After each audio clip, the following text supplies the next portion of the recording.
I'm from gonna quote the me. best person I know, me. Me, exactly. Yeah, that's what I was That's going also for. what I thought. Yeah.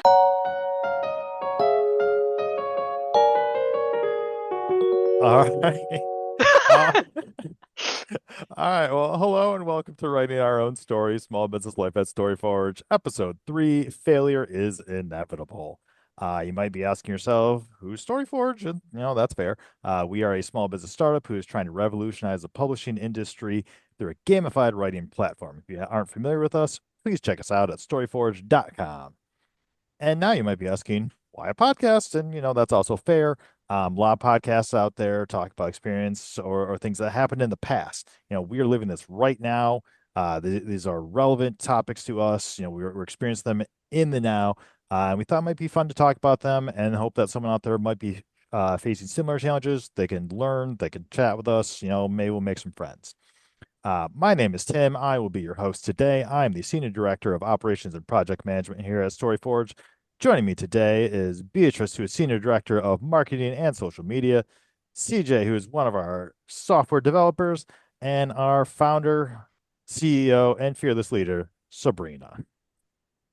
Yeah, that was gonna say, come on, after their intros. Yeah, after everyone else had to do it, I had to try. Yeah. But so without further ado, let's get into today's topic, dealing with project failure. How is it different than, failing at a big company versus a small company like we have? So, success isn't always guaranteed. We like to think it is, but it isn't. Everyone's gonna fail eventually. We've had our own bumps in the roads with things like, our Kickstarter, some of our other, kind of smaller initiatives. But how do you deal with the failure of a project, and then failing as a small business is so much different than failing at a large company. How do you cope with that? How do you deal with that failure, and how does it impact you differently? Who are you asking? I All of feel us? all Everyone. of it. I was gonna say I feel like this is a good question for Sabrina to start. Yeah, I mean, we've all had our Yeah. own failures, but Sabrina, you lead us. You're our fearless leader. Sabrina, the leader. Yeah. Spin of the leader. Yeah. I don't know. I mean, with small business failures, you're like failing before you even found the business, to be honest. There's a lot of those like motivational accounts out there that are like, work through the failure. You're always going to succeed if you keep trying. And those are the ones that like want you to just like keep hitting that brick wall because eventually like your raw determination will win out and I don't know, you'll succeed like you were always meant to. And that's kind of bullshit in my opinion. Excuse my language. But the the reality of the failures in small business is that they are a lot quieter than people think they are. They're usually like small things like, you know, people have skepticism about your idea, or like you tried to get someone interested, or you had an idea that you thought maybe someone would be excited about and you predicted wrong. And like those things build up into these awful, like self-doubt crushing, like overwhelming feelings that they're not directly associated with like, I tried for this and I failed. That comes after you start the small business. And then you get that on top of the like feeling of failure. So it's crushing. You gotta develop a tough skin, but you also like aren't gonna be born with it or anything. It comes. You cry a lot. You move on. That's I the also theme think, here. Yeah. yay, cry team. Yeah, I was gonna say I that when you asked also, that question. I also, I also feel that, especially as a small business, and this is, it might be controversial not for us, but for other people that are in the industry.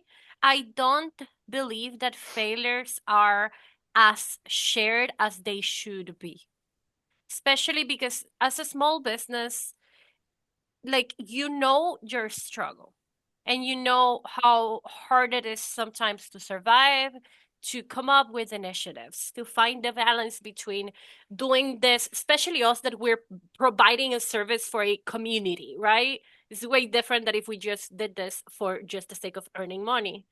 And we know internally all of the things, but number one, the community and the people that believe in us sometimes don't know all these internal struggles.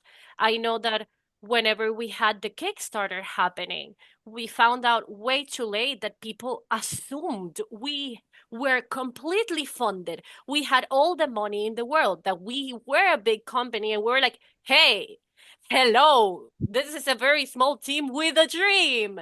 And I know that even on a personal level, when I looked up to people and I saw them only like the perfect version of themselves that they portrayed, like in the exterior, I like felt discouraged, and I felt like I couldn't even attempt to even talk to them or involve myself with them or anything because they felt too perfect.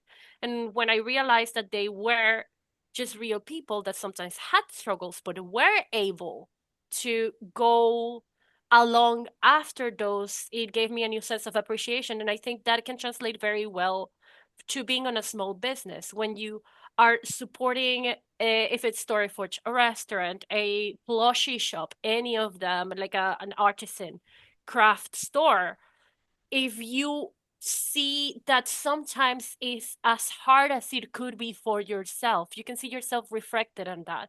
You can see the passion of the people behind the project, and how even after failing again and again they keep going, and it gives you a new sense of appreciation of wanting to support and just like maybe just want to be there and be more present. And I do feel that I have seen a lot of small businesses pop up that really try to put on the facade that everything is extremely perfect, up to the point where everything comes crumbling down and it's too late. And people are like, oh, if I would have known you needed money, I would have donated to you, but they didn't want to show that because they see it as a weakness, when in reality failure should be seen as part of the process. It's the whole thing about failure being inevitable is.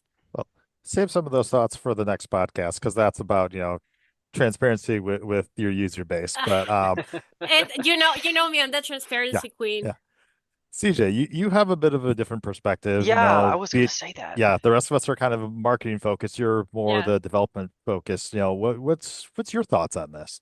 I think like also not just for like development and marketing perspective, but I think like also your guys' perspective is much um greater. Like I think like you guys have way more experience in a bunch of different businesses than I do. So I have one experience where I was in one big business and one experience where I was in one small business, which is this one. Um, and when like these are like very much smaller failures for like more like personal worker failure. I don't know. But it was kind of like I feel like when I make like if I ever have failed here, I it doesn't feel like I'm like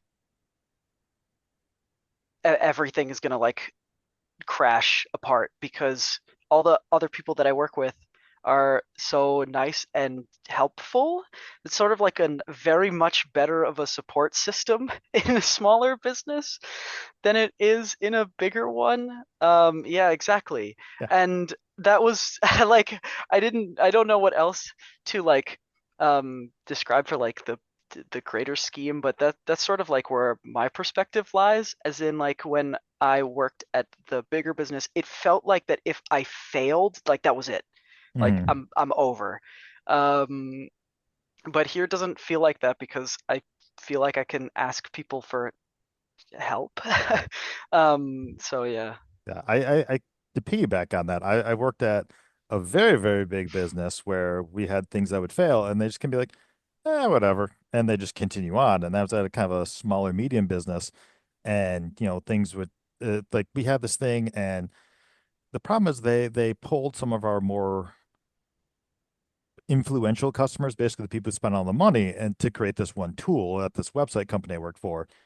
And they put all this money towards it, all this development resources towards it. And like, yes, and they marketed to people like, oh, I'll save you 50 grand a year. And everyone's like, well, we weren't doing this already, so we're gonna save 50 grand. And it was just this colossal failure. Out of like 7,000 customers, 55 people bought it, something like that. It was just this colossal failure, and everyone got screamed at in the company, and it was terrible. And you know, but after that meeting, we just kind of moved on after we all screamed at. And in small business, there's so much more that has to be done after a failure. Yeah. Even like with the Kickstarter, we learned so much. We learned like, all right, this is the perception people have of us. This is, um, you know, this is really our audience. Like we hadn't done a good job surveying our audience. We didn't realize that the majority of our audience is younger and not exactly flush with cash, which, kind of key for a Kickstarter. So I think you have to internalize and learn from a failure so much more as a small business because you have a little less bandwidth. But at the same time, like what CJ was saying, is like because we're small, we know each other, we can lean on each other, we can support each other, and we can help each other learn. And it's so different at this level versus any other level that, I've been at. Um, and I kind of like it. And then there's the also part where if we fail, we're all kept up at night, and I don't care for that part. So, it is what it I is. don't care for that part either. No, that that part's not fun. But Yeah. That's very um, true. I had recurrent nightmares about the Kickstarter failing when we started it. And I mean, at the scenario that happened wasn't as bad as my nightmares. And I think that honestly, since we were talking about the Kickstarter, if it hadn't failed, we wouldn't have a lot of the information that has helped us succeed in other things. mhm.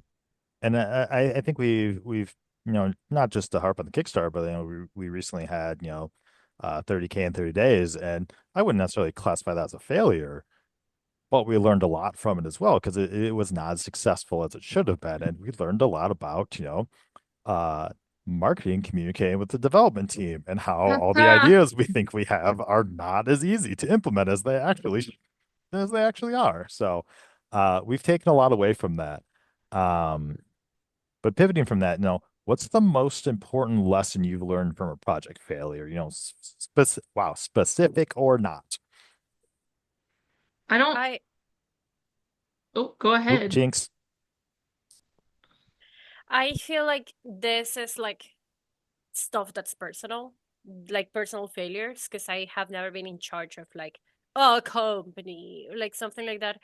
But I think probably the most important lesson of my life was that if you quit something because you failed on it, you are like, if it's especially if it's something that you really wanted to do or something that you love, if you let that failure bring you down, you're going to regret that for the rest of your life. Because that happened to me. I quit everything creative.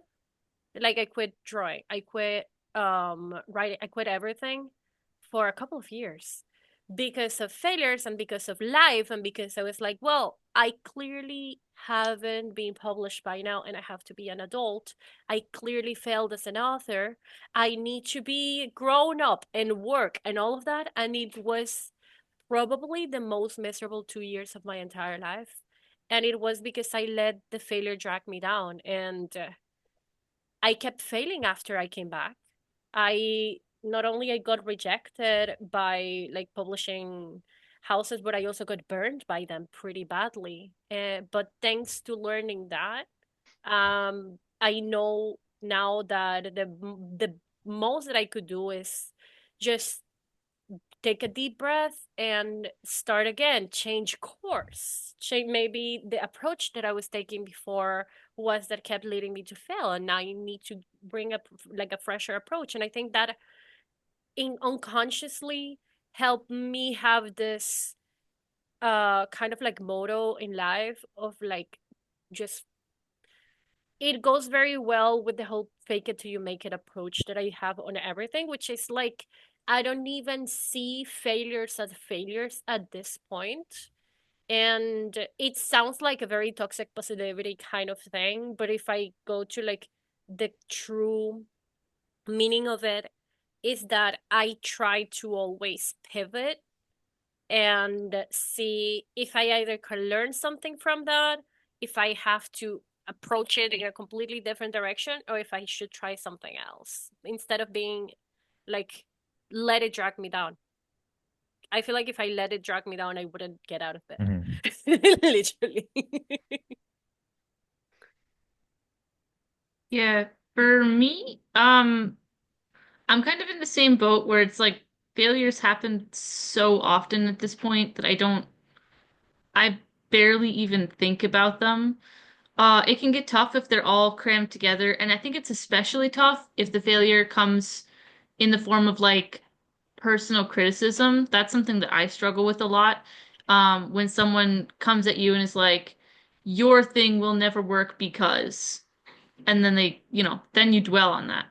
But I have had a lot of success in breaking the criticisms and just general failures down into like facts, just like distilling them into like let's just see if we can table my feelings about this for a half sec and look at, okay, what did we do? What didn't work? What could we change? And if you just look at it that way, I find it's much easier to learn from mistakes and failures and do something actually constructive with the data instead of just lingering and dwelling on it. Because I find usually breaking it down, you'll find patterns and it's easier to change towards success than you think at first. All right. CJ, what about you? What's the most important lesson you've learned from a project failure? Yeah, honestly, for my answers are so simple, but it's just like for projects like asking for help, like relying on your the other people that you're working on a project with, and if you don't have people that you're working on a project with, like doing your best to like I don't know find somebody who could help you with at least one thing that you're working on, and it's all like for failure and success, it's like all about putting in effort. So like if you fail at a project, you need to put effort into learning what went wrong.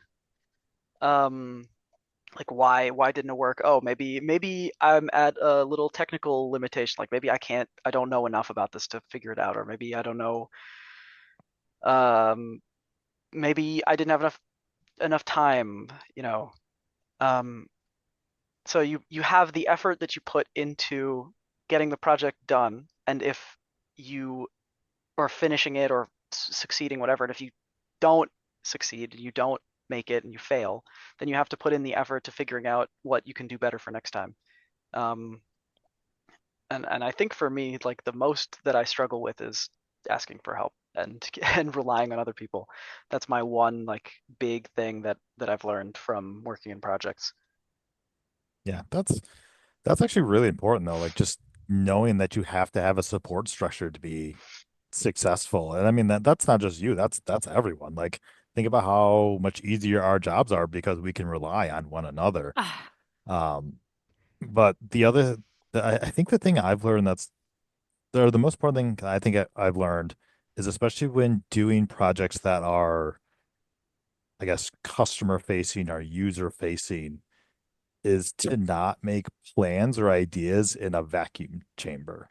So, like what I was talking about before, like that last company, like all those plans were made in a vacuum chamber, discussing with like two customers and a bunch of higher ups. They didn't consult with anyone who talked with the customers on the regular basis.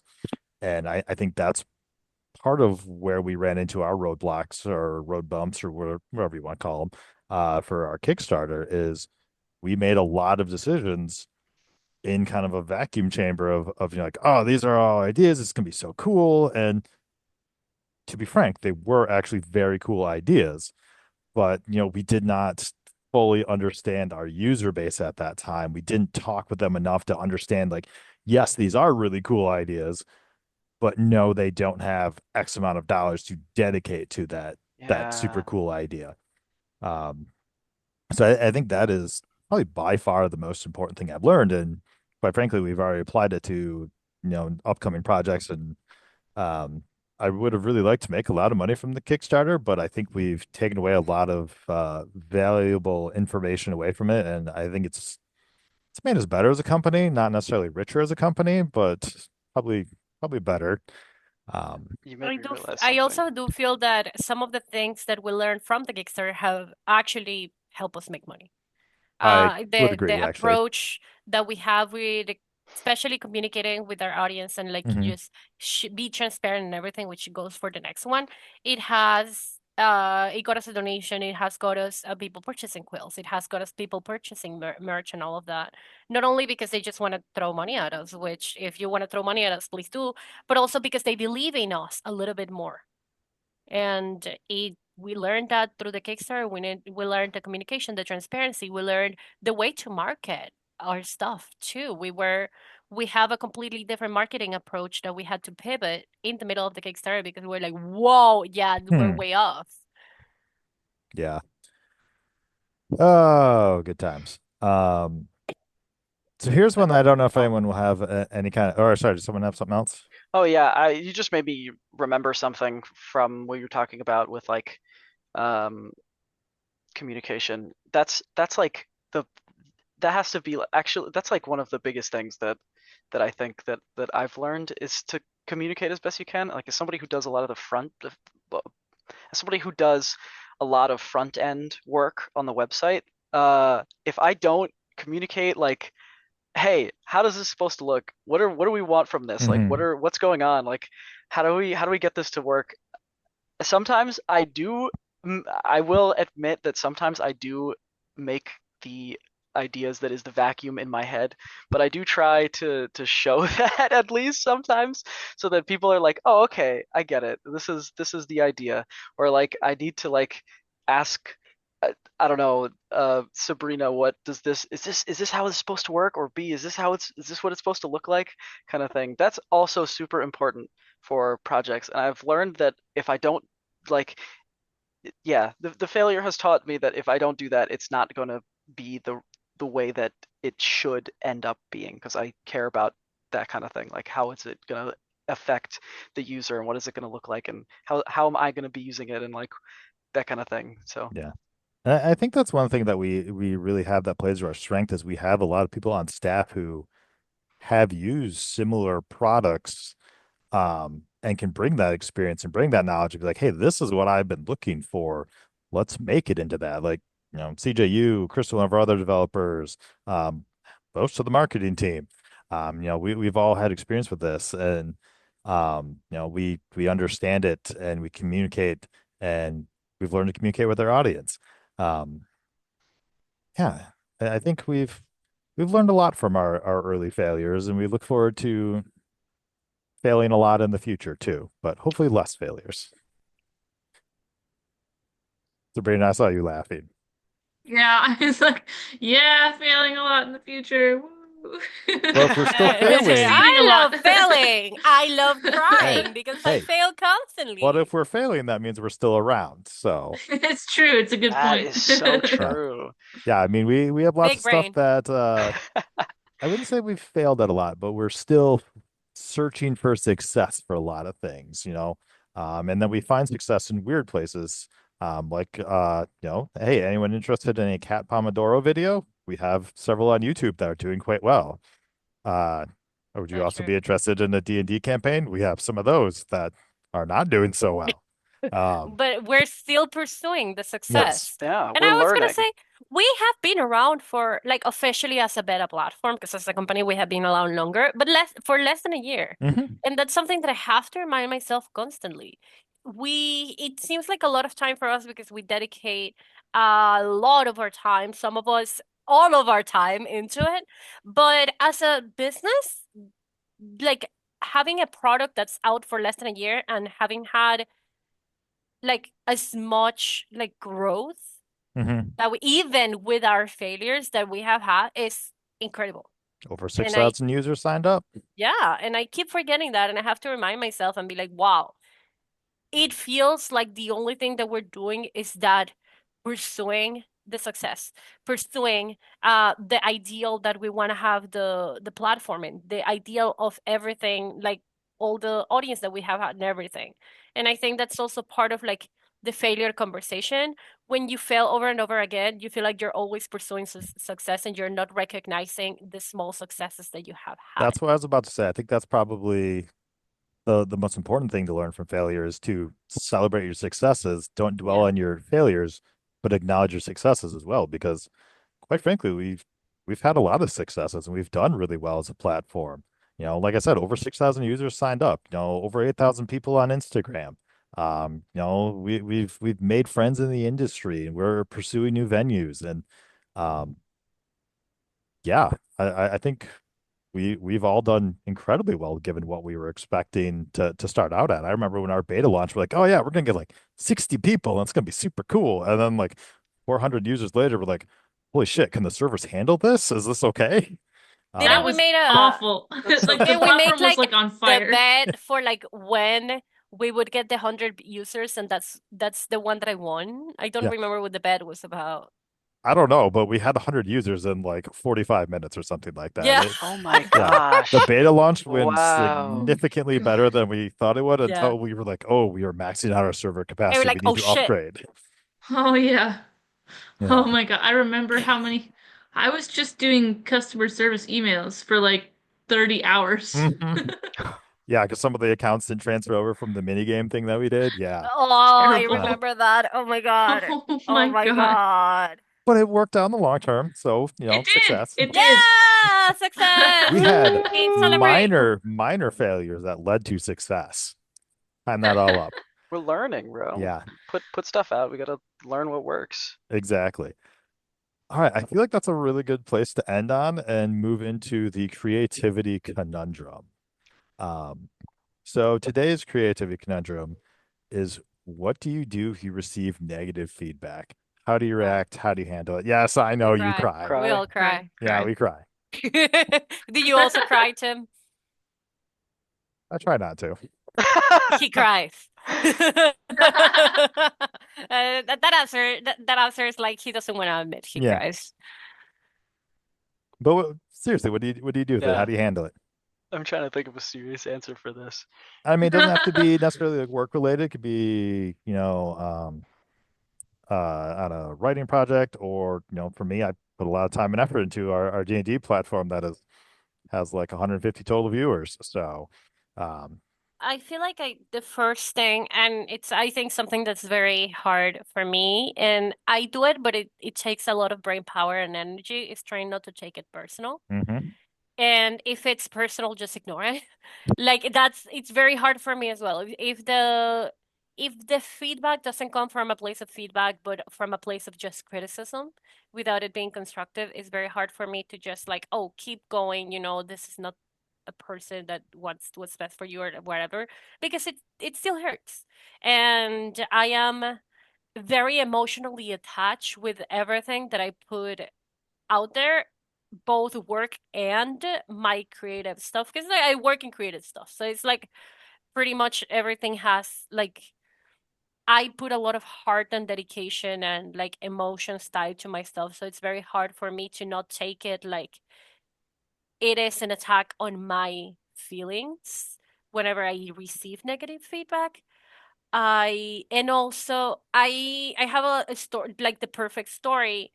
Out of all the rejection letters I've got in my life, I had only one that actually had a reasoning behind why, which I appreciate a lot. I would always prefer 20 million rejection letters to tell me at least a little one sentence of like, hey, it's because it wasn't a good fit. Hey, you need to rewrite the entire thing, whatever. They actually sent me a manuscript overview of like the things that they believe that needed to improve and all of that.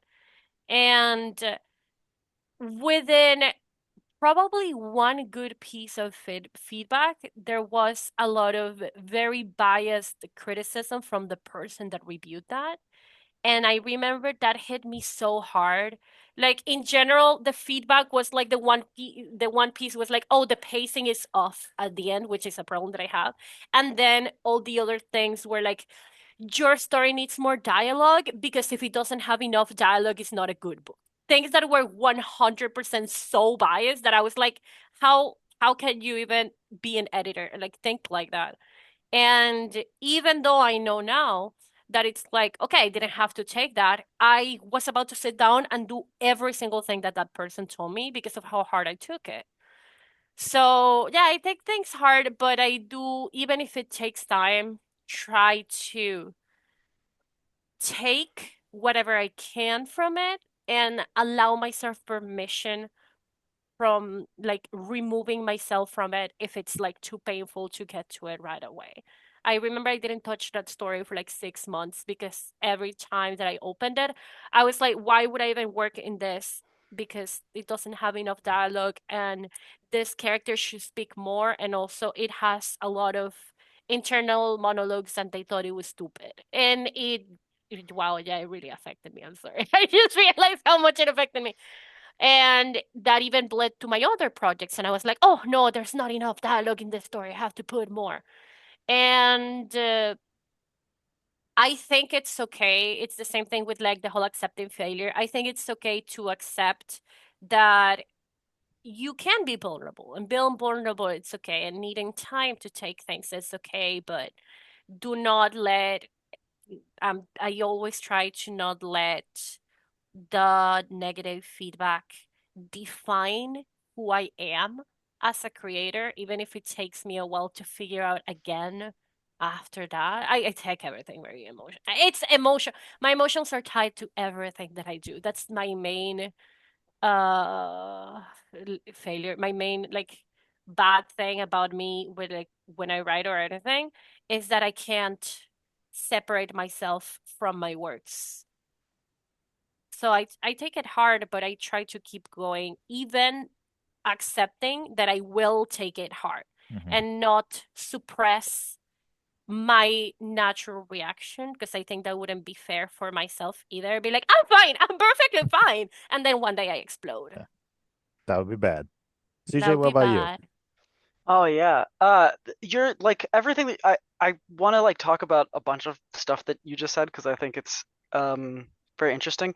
There's a lot of points to this. The first one that I was thinking of was like you kind of have to if you really care about receiving like if you really care about receiving feedback, you want to learn about what's happening and somebody's giving you like a negative piece of feedback, there's a few things that like you need to think about. One of them being who gave the feedback, Mhm. because it's um like for example, you're an author. Somebody writes, oh, I didn't like this part. Okay, cool. They have a personal preference, right? That's like a little tiny bit of negative feedback that doesn't really matter too much. They just didn't like this part. You get like 100 people who say they didn't like this part. Sure, it's a preference thing. Maybe I got to go back and fix something. But then somebody comes along and they're like, oh, I hate this character because they're terrible, they're a bad person, they're whatever, they do this and that and this and that. And then you're like, oh wow, that is very like that's hurtful. That's like a thing because I really like this character or whatever. And it turns out when you go down the chain of like where they're actually coming from, you realize, oh, they just don't like this character because it reminds them of a bully that they had in first grade. Mm. Um, and like but then if it's like your favorite author is commenting on your own book and say, hey, you could have done this a little bit better, or maybe this character could have been a little bit more well written, then like you kind of are like, okay, this feedback I can take as like something that's not attacking my book or me. This is real feedback, like real criticism, real something. Because otherwise it's just kind of just It it's a kind of like that. blast of negative feeling. It's kind of like that quote. Was it like, "Don't take criticism from people you wouldn't take advice from." Yeah, Yeah. exactly. That's a I have very good no idea quote. who said that, but it's a good I quote. like that. Yeah. We'll look it up Um, later.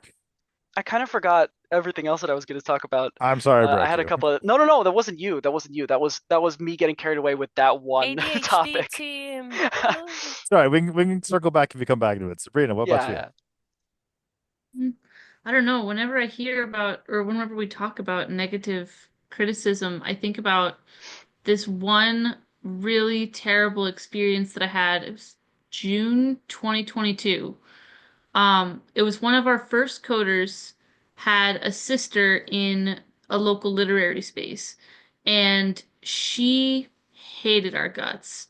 She did not like that her brother was part of StoryForge. She didn't like the mission of StoryForge. At the time, our messaging was a lot more on the diversity side of things. So we're trying to make publishing more accessible as StoryForge, especially for people who aren't well represented in publishing now. And a lot of people who aren't well represented are people of color. Now, that messaging doesn't land very well, and we learned this when it's delivered by a bunch of white people. So I'm white, and so is my co-founder, Derek. And if we're coming in and saying publishing needs to be more diverse, then then it tends to rub people of color the wrong way. And that makes sense. But in this case, this was how we learned that. She saw our messaging, hated it, was like, "How dare you come in and try and fix my problem?" She was black. And she sent us this scathing email. Oh my goodness. It wasn't actually an email. She sent it to her brother and her brother shared it with us.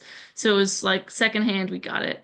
And it was the harshest criticism I've ever received in my life. There was almost nothing of substance about StoryForge in it. It was a lot about my character and Derek's, and the fact that we had no business, we didn't know what we were doing, we had no experience, there was no way we could help her. Um, you know, nice try, but go back to your privileged white life and leave me and my friends alone, basically. Um, and right after that, we got a cease and desist letter from another StoryForge. And the timing of that was so coincidental. I have to wonder if she might have reached out to them and been Hmm. like, "There's a StoryForge that you might be interested in." Because it was like one right after another. And then right after that, my dog died. Ooh. And that was the worst week of StoryForge's entire existence. And it nearly ended. Um, and the only reason that it didn't is because Derek and I were leaning on each other so much, just being like, "It's okay. It's just one person. Yes, it was someone in our target demographic, and you know what? We're gonna examine everything that she actually did say of substance and see what we can learn." So we after a really hard week of just like coping, basically like going on runs, doing art, crying a lot. That's why I keep saying crying with negative feedback. We got back to the actual message and just broke down, okay, what was she mentioning as her issues with the platform? What are concrete things we can take away from this? And found that there was actually very little of substance that she wanted us to change in what she had said. It was all coming from a very personal place for her. So we reached out to her and said, "We hear you. We are like, we want to learn. Clearly, this is really, rubbing you the wrong way as StoryForge. And if we want to be better than what you accuse us of being, which is just a white savior coming in, not listening, not talking, we'd love your insight." And she flat out refused, even if we offered to pay her, which was disheartening. But Hmm. since then, we have changed a lot about the way that we talk about StoryForge, and the mission of making publishing more accessible, that has remained the entire time. The way that we talk about it has changed a lot, though. Um, I think kind of piggybacking on something you guys kind of touched on. This was something that I learned. I'm trying to remember who I learned this from one of my early managers. Like if you are about to send a really angry email, step away for a few minutes, then come back and read it. And if you still think it's a good idea, send that email. And I think that's a good idea to do, especially I must sound like an old person here because we put everything on the internet these days and you get feedback from random people all over the place, put on Reddit, YouTube comments, whatever. Um, you don't know those people. You don't know where they're coming from. Like CJ, you're saying, it could be, something deeply emotional, deeply personal. So just take it, like reading it, and instead of reacting to it immediately, step away for a little bit, do something else, clear your head, come back, and then reread it because you're always going to be heated the first time. And you're looking at like, all right, well, that is actually incredibly valid. And I did that on Reddit. Like I posted one of our StoryForge Adventures TTRPG videos on there, and I'm like, hey, give me feedback. Like I've never done this before. And someone wrote, it was probably like 10 bullet points, 12 bullet points of very positive feedback. And then they said, hey, but then here are things that I see that I think you should change. Like this makes no sense, yada yada yada. I didn't understand this about the setting. I'm like, this this was the best thing I've ever gotten from a random stranger on the internet. And even though like some of the feedback made me mad, I had to like I went back and read it again. I'm like, no, this is true. This is stuff that we need to adjust for and compensate for. And yeah, I think it's just very important to always view everything with a level head because if you make rash decisions, you're usually going to make bad decisions. But, I love that. That's all right, Yeah. so, I I love it. I remembered the rest of my thing. go for it. Yeah! um, it, I used to compete in a competition, and I won't You give competed more. in a Yeah, competition. Yeah. Crazy! Really? Oh uh, my God! I won't give any more details because Cold I opening. will sit here and talk about it for hours, and this podcast will be way too long. Um, but basically, one of the things that you do in there, which relates both to failure and the critique, is you submit like a journal of like everything that you've done for the competition, right? And there's a like I wouldn't say they're hidden, but at the time they were kind of very, very unknown. And one of the like it's just a whole bunch of rules about like, oh, you need this, you need that, you need that. And as like kids, you have no idea what you're doing. And one of the things that they tell like all the people who are like judging you to like see if you win or you lose is you don't give feedback on the thing. And it's Mm. so frustrating because you um, have to learn from something. But in if you're like giving this journal and you're like, hey, this journal sucks, and you don't tell anybody why, it's so frustrating because it's like you have nothing. The only thing that you can learn from is who won. Mhm. And uh kids don't really like to.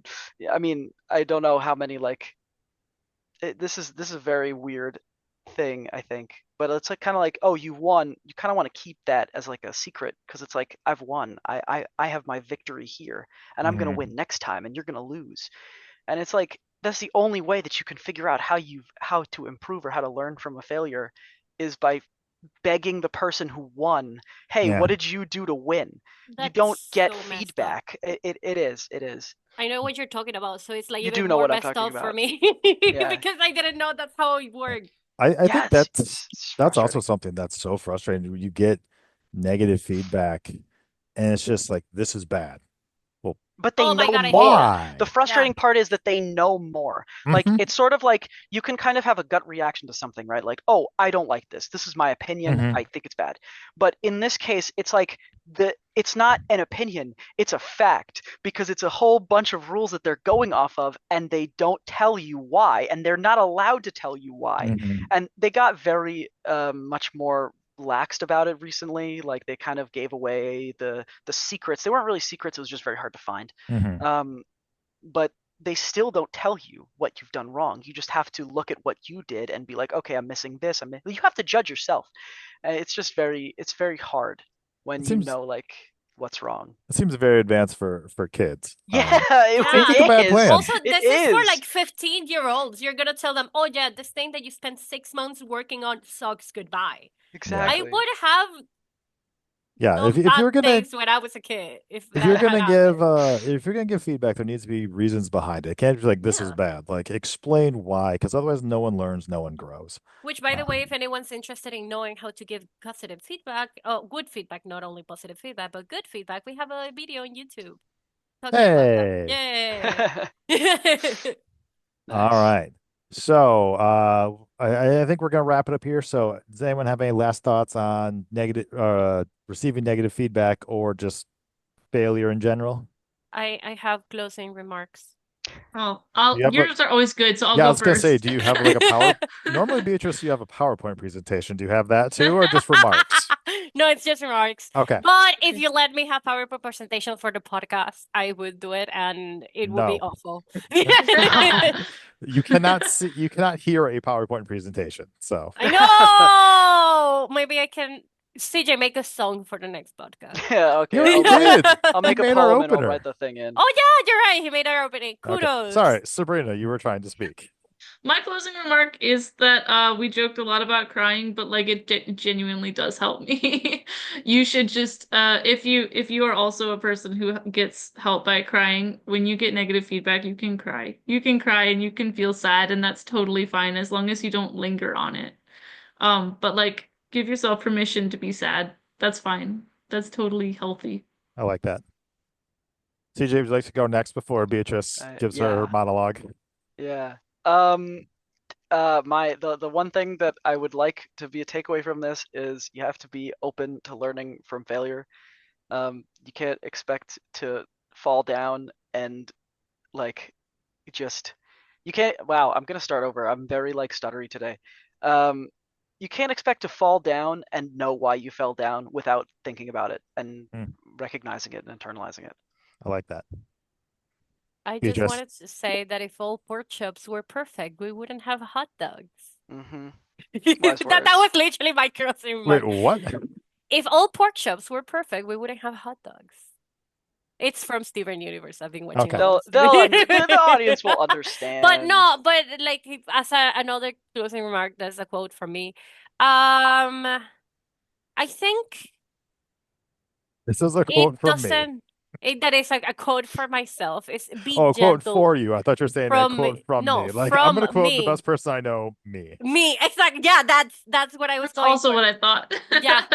It goes with a lot what Sabrina was saying, but remember to be gentle with yourself. And that can mean a lot of different things, but specifically about failure and negative feedback and criticism and all of that. Listen to yourself. Treat yourself the same way that you would treat someone that you really care for. So if you need to give yourself time to cry, like what Sabrina was saying, do it. If you need to remove yourself from the situation for a moment, do it.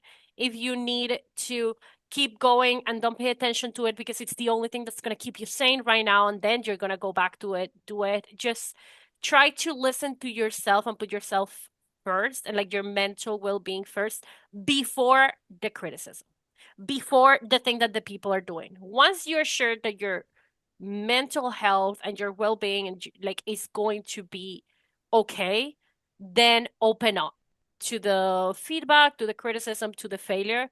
But sometimes we put our failures above us, and that's when we sink. And that's usually how I have reacted a lot. See, I had something. I just needed to talk a little bit. So don't remember not to put your failures above you. Your failures are never going to be above you, even if they feel like they're going to crush you. And if you fall down, you don't have to get up right away. You can allow yourself to take a breather, take a nap on the floor for a little bit, and then get up. Yeah, I have nothing more insightful than that to add. that's pretty good. So that's our show for today. Thanks for listening, and we will see you at the Forge.